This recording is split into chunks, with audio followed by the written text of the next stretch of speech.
Welcome to another episode of Breathe Sober Transformations. As some of you might know, Breathe Sober is not just about quitting drinking. We focus on healing, and part of healing is transformation, meaning new habits, new lifestyle, new way of thinking, and a completely brand new identity. So my name is Hamza. I'm the founder of Breathe Sober, and today I have with me one of my very special clients. Her name is Jill Younghusband. Jill joined us towards the end of March. And Jill, it's so nice to have you. How many days are you sober now? I'm at about 4 months. I haven't been counting, to be honest. That's how distanced I am from it now. But it's been over 120 days. Not 123. That's 124. Amazing to hear. No, yeah. 124. Okay, amazing. That's a nice even number. Mm-hmm. So Jill, could you tell us a little bit more about yourself, who you are, and what life was like before we met? A little bit of background. I'm a daughter of a soldier. I was raised by the military, basically, and I joined the military at 17. I was in logistics and administration as a non-commissioned soldier, and I served for 17 years, and I retired medically when I was 32 because of a neck and back injury. And I've always worked hard and played hard, and in the military, drinking was part of that culture for sure. And it's everywhere in the Western culture, but in the military, it's very common. And so I drank socially, but yeah, we partied. We partied hard, played hard, worked hard, but it became an issue probably in the late 2000s, early like 2007, with some stress in my life with family and work and chronic pain. I was struggling as a single person, I was struggling to work because of my chronic pain. I have what they call fibromyalgia and other labels they put on mystery illness. But so the drinking became a daily soothing practice. With my go-to was wine, and so it was my go-to. In the evening.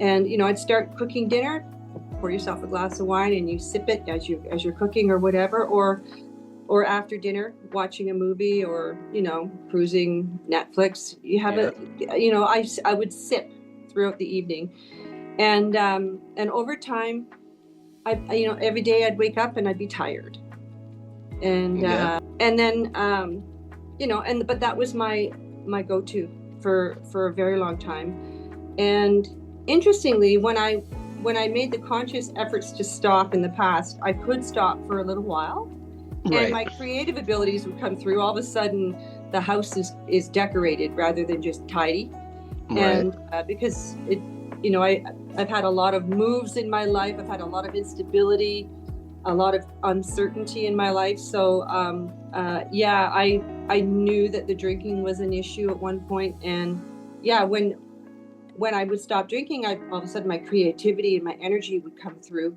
But the chronic pain was such a challenge. And also emotional pain, physical and emotional. And sorry, go ahead. Yeah, so on and off over the years, I've stopped for a period of weeks or months, but then I would always end up going back to it. And that sounds like exactly what almost everybody that we connect with is going through. And the crazy thing is that I wanted to point out is what you described, to a lot of people that would be almost normal. Yeah, you have a drink or two, you're sipping through after dinner, this, that, or the other. And that right there, I just want to highlight that you don't have to, like, people don't associate themselves as alcoholics. And when you see the word alcoholic, you think, okay, drinking day, night, left, right, and center, no control, no nothing, and in a very bad place in life. Yeah. And that couldn't be further from the truth, right? No. Like, even whether or not we identify as alcoholics or not, that's irrelevant. It's the impact on your life. It's how it makes you feel inside, and the consequences that come with it that create the problem. So that's fascinating to me, that from the outside looking in, it would seem like, okay, it's a very normal thing, I do it, so many other people do, we wouldn't, unless we feel We feel what it's like inside. Nobody on the outside would know what you're actually going through. So I guess then, okay, so until this point, things where you had started, you had stopped. And to be honest, the same with me. Like, I also stopped and started again. I'd make it a month, I'd make it a few weeks. And that's why I created Breathe Sober, because I was just so tired of the cycle, just the constant cycle. And just like you said, your creative abilities shine through, which should be enough of a message for us to be like, you know what? This is way better, but for some reason we keep going back to it. So I guess my next question to you is, so when you discovered Breathe Sober, what made you say, yes, this is something that can actually help me? Well, the last 4 years have been hell. In 2021, I lost my father suddenly. And over the course of 10 months of 2021, from February until December, my life was slowly imploded and my marriage ended. I had to sell my home in Ontario, and then I drove west to Alberta, back to Alberta. I'd lived here a couple of times before, in the winter, during the lockdowns, with a trailer attached to my SUV and a dog in the front seat. And I had a lot of stress, a lot of relationship breakdowns with family and friends because of the COVID lockdowns and the politics behind all of it. Right. And interestingly, you attract what you are in your life. And I was finding all of these really wounded, unwell people and coming to me, because I'm a natural empath, and so I'm giving and giving and giving, and I became completely depleted, depressed, unhealthy, and I couldn't. I would drink a bottle of wine a night, and I couldn't stop. Every day I would wake up thinking, okay, today's going to be the day, and then sure enough, I'm going at dinner time. By dinner time, I'm craving it, and off I go to buy another bottle. And so I realized I needed help, but I didn't want to go to AA. I didn't want any labels, and I didn't want to stand in front of a bunch of strangers and open up my heart and feel unsafe with a bunch of strangers. It didn't resonate for me, and it's not. And I've gone the Al-Anon route with a previous partner, and I understand the 12 steps and so on and so forth. I've been doing personal development for years. I had an issue where I was stuck in this routine. And I knew it wasn't about the alcohol, and I knew it was about something within me that was needing soothing. And I had to find out what that was. And I know it was, and I'm in my late 50s now, and I know it's not good for my health, for my hormone balancing, all of the above. And so one day I was sitting here. I live alone. I was sitting here and I thought to myself, why am I doing this? What is the missing link here? And at one point I thought, okay, I've been betrayed by so many people in my life. Where am I betraying myself? Where am I disrespecting myself? And then the light bulb came on. I need to look at myself and treat myself the way I treat other people, with nurturing and with care and concern. And I knew that mentally for many years. You got to self-care, self-love, but it never really integrated. It never really got through. There was some block, but it had to do with self-respect. And then I was scrolling on Instagram one night, and your program came up, and I thought, yeah, okay, I'll send a note. And you responded right away. And I didn't expect that, because I thought, some of these programs, they're quite large, and sometimes the person, the director or whomever has a staff to reach out maybe in a few days. But no, you reached out personally to me the next morning, which meant something to me. I thought, okay, there's a green light. And I was a mess. It was time. It's interesting. This time when I stopped drinking and I detoxed, I don't have the creativity yet, because there's still something in there that isn't happy. And yet I'm getting things done. I'm clear-headed. I've lost a little bit of weight. My skin is improved. I'm feeling better in my confidence, knowing that I can do this. And I've only had maybe 2 or 3 cravings that last maybe 20 seconds. And one of them, ironically, was yesterday. Interesting. So let's And dive into that. The cravings bit. So I was going to ask you, what parts of Breathe Sober, the program, my teaching, our calls, everything that we do in here, what was it that got you going, and then what was it that helped you overcome some of the challenges like cravings, like, painful emotions, like, Mhm. all the different challenges that we come across when we are trying to get sober? Well, the first off, it's a safe space when we have our calls. I understand you've been through it, you've overcome it, and that's why you've created this program. So there's a trust issue, there's a trust factor there, and I have to feel safe, or I'm gonna disappear. I have to be safe where I'm at, and that's one thing I discovered through this program. And I have to make sure that my inner child, my young Jill, my subconscious, my nervous system, I have to manage that, and I have to honor it. And so I have to be very discerning as to who I work with, because of past experiences I've had, people who I trusted in personal growth, personal development, who betrayed me, who I believe were professionals. And so I have to be very, very discerning. And the fact that you were open and vulnerable and shared your story with me and with the others in the group calls, it's a safe space, and there's mutual respect and mutual compassion, and there's tools. You gave me a link to one of your videos regarding nervous system regulation, vagus nerve, somatic type work. But for me, the biggest take home for me, that what I've been using is the calls. I have done the breath work, but I have such a sensitive system. I've had some real powerful reactions to the breath work. So I'm still easing my way into that. But my biggest is the journaling, the prayer work, meditation, and the calls, and knowing that I have that, like, you always respond within minutes of my texts through the platform, and you're consistent with the calls and the weekend workshops. So you've got so many tools in the program that we can tap into, because everybody's different, right? We're all different. Certain things we gravitate to, and I really appreciate the power of the breath work. However, because I'm so sensitive, I have to really ease myself into that.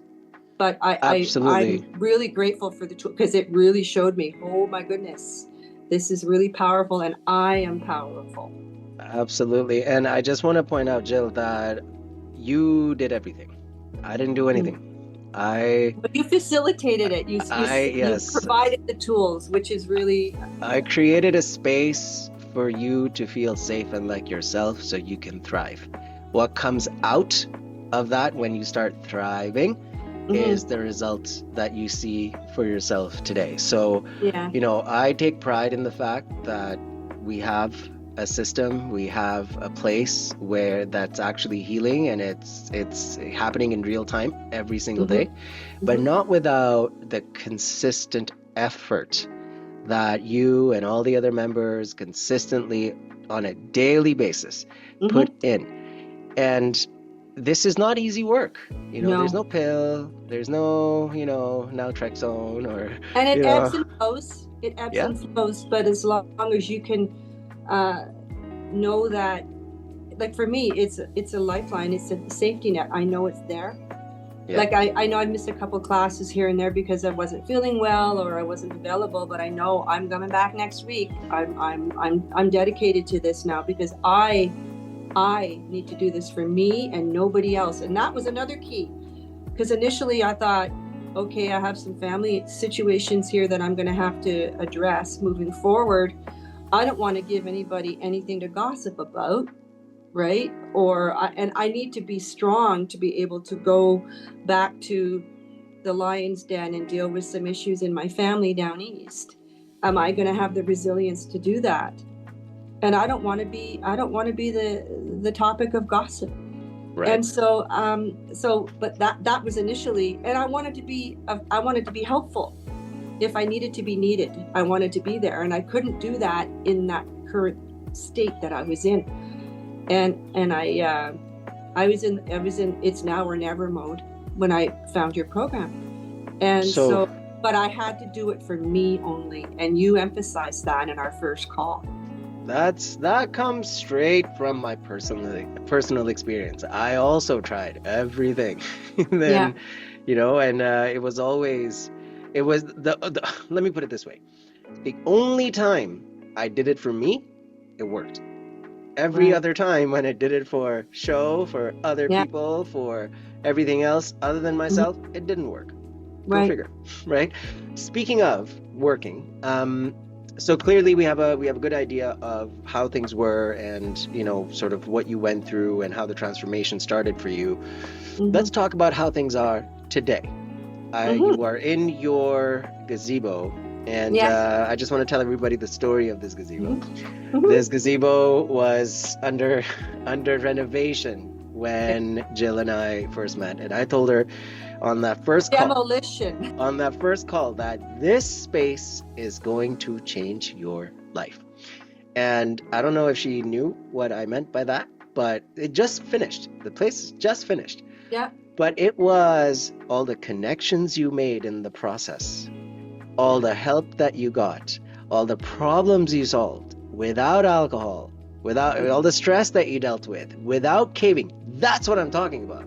And in the summer too. And in the summer, right? That's what I'm talking about. So please tell us, what is life like now? It's a blank slate, to be honest. But I sit here now, like it's only a couple of days since it's been completely finished and cleaned up, because I had the friends who helped me with it over for a barbecue on the weekend. And now I'm sitting here in the evenings. I haven't had a fire yet because it's too warm. But I'm looking at this space and I'm just like, oh, it's so good to be back in here. But this used to be my little pub. And now it's completely transformed, and it's not a space for me to disappear. It's a space for me to really reconnect, or to get connected, and to journal and to meditate and to find yourself. Yes. To find yourself. This is the reason why I bought this house, was this space. I remember walking into it going, oh my goodness, it's like a little cottage. And I had to put a lot of work into it. But again, it's almost therapy. It's like this house needed some TLC and some upgrades, kind of like my life. And when I bought it 3 years ago, it still needs a lot of work. But I put a new bathroom and kitchen in the house. But I don't know, somehow it just seemed to happen. This year was the year of the gazebo. Yeah. So I'm grateful. Well, not by coincidence, I'll tell you that. Right. But tell us, physically, mentally, emotionally, financially, spiritually, would you say that your life has transformed? Even though 4 months is a short amount of time, it's not a very long amount of time. It has definitely changed, but I'm still in the process. I'm still in the mixer. And this process does kick up sediment. If you think of a bucket with dirt in it and water, and there's sediment sitting in the bottom, this type of work kind of stirs that up, and so I'm slowly filtering. And something that came up yesterday, because I've had a lot of grief over the past 4 years, complex grief, and I've come to new awarenesses regarding what I've been through, and recognizing it and honoring what I've been through, because I was in denial completely about some of the situations that I've experienced, and the people that I've allowed into my life that didn't deserve to be here.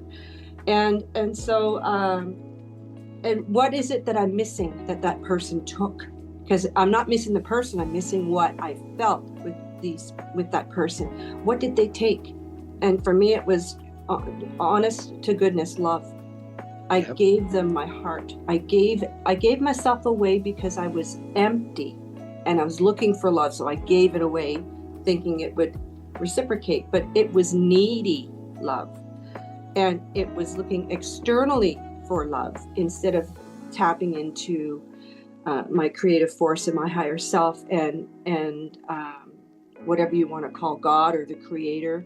Source, God, whatever. Source, yes. And we're more powerful than we think. And with everything going on in the world right now, the only thing that I can do right now to be of service to my community and to myself and to my family is to heal. It starts with me. Yes. And so I have got, like, all of many toxic people have left my life. My life is very quiet now. I have a lot of solitude, and I am so grateful because it's a gift. I have a gift of time and solitude now that I've never had before, and I am so grateful. I have a pension, and I mean, I'm not rich, but I have what I need. And you're rich in here. I'm rich. That's the difference. I have abundance of good friends and of opportunities, working with wonderful people, with people with integrity, people who I can be honest with, people who will honor me and value who I am as I value them. And I'm very discerning now and very aware of who I allow into my life. I have some healthy boundaries now, which is really good, because I've paid a price on so many levels with so many situations over the years. Yeah. And it's been exhausting. It's been exhausting. And so I'm excited because I don't know what the future holds. That vision hasn't come yet, but the first things first, I have to have a sanctuary and a home that when I open the door and I come in from a day out and about, it welcomes me. Yeah. And that is my priority. My environment is number one. But I love that. Environment internally is very important too. I wanted to point out one thing. You mentioned that you are grateful for the solitude and for the gift of time. Mm-hmm. And I just want to point out that this solitude and having too much time is often one of the leading causes for people to want to drink that time away because of boredom, because of how things feel uncomfortable. So what Breathesober did for you in one great way is to take people where they're so uncomfortable, they have all these things within them that make them feel uncomfortable to a point where they'd rather drink and numb themselves from it. You are now embracing that. So it is a gift for you. And that is absolutely, that is what I call a transformation. That is a true transformation. So Jill, the last thing I wanted to bring up is obviously you've been thriving since you have been with us, and your life has changed in so many ways. What would be your advice to anyone who might be watching this and thinking, I think this might work for me, or I don't know if it will work for me or not, but if somebody's sitting on the fence, what would be your guidance to them? I would suggest to anybody who's watching this or who comes across the Breathesober platform through social media or however, have an introductory call with Hamza, because he puts it in like, when I reached out to you, I was a wet noodle. I was a mess, and your compassion and your understanding and your patience with me during the call was I remember. And I had been drinking the night before. I was probably a little hungover that morning when we spoke, and I just had nothing. I was depleted. I was at the end. But you made it, and it's a workable program. It's affordable, thank God. It's the cost of a winter vacation, and for goodness sake, you're worth it. Your life is worth it. Your life is worth it. And took the words right out of my mouth. There's no shame. There's no shame. There's no labels. It's a holistic approach to wellness and recovery of your soul, not recovery of your wellness or your health. Recovery of your soul, reconnection, and balance. Music to my ears, for sure. Wow, Jill, that was powerful. Thank you. Thank you. From my heart.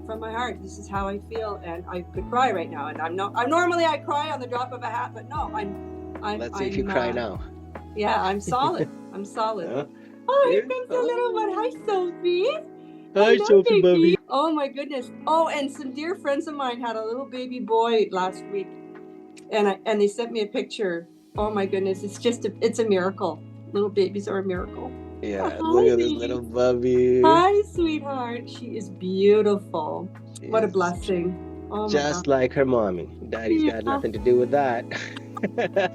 Well, you had a small part to play, right? Yeah, 5 minutes in and out, you know. Yeah. That's excellent. Thank you for showing her. That's great. Just Jill, thank you so much for putting your trust in me in the beginning, and then going through with it, putting in all those hours, the meditations, the painful emotions, sitting with it all. You know, it's not easy work, but this is the only way to truly liberate yourself. You know, you can what was that thing? Put lipstick on a pig. I think I heard that from you. You can do that all you want. That was my carpenter with the gazebo, because there were no straight angles. I worked for hours and hours trying to make everything fit in here with the paneling and so on. It was stressful, but he did a beautiful job. But yeah, you can't hide from it. It catches up to you eventually, and sadly, you know, some people succumb to the disease of loneliness and addiction, and it's a lot of it's trauma based, and we still have so much to learn about it. But you know, I really do believe that at the end of the day, your love for yourself and the love of other love will heal, but you have to have some courage and find the right people. Ask for the right people to come to you, and they will come. I prayed for a solution. You know, in my dark, lonely nights, I would sit here in the gazebo and I would cry and I would pray. Please, God, help me. Please help me. And then this program. And so I don't sit here and cry. I don't cry at night anymore. Not very often. I used to cry every evening. I would sit here and have tears and just wallow in my memories and my grief, and I was stuck in the mud, and so now I'm hosed off and getting a new ready to go. Hosed off and ready to go. Jill, I just want to thank you once again for your time and for who you are. You light up our calls. We all love having you there, and you always have a different insight than most, which I truly value and appreciate. So long may this continue. We're only 4 months in. You know, it's a year-long program, so lots of ways to go. And for anyone who is watching, the link to book a call on my calendar is in the description of this video below. Feel free to. Now, please do keep in mind that I do have competing priorities. So you made it work, though. Unfortunately, I don't have too much time on my calendar these days, but it's only temporary. So if you do find a spot, take it, please. I'm usually booked out about 3 or 4 days ahead of time.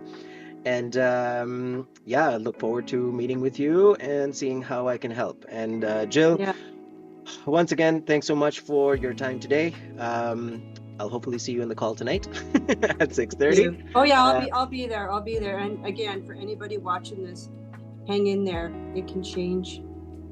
Just reach out.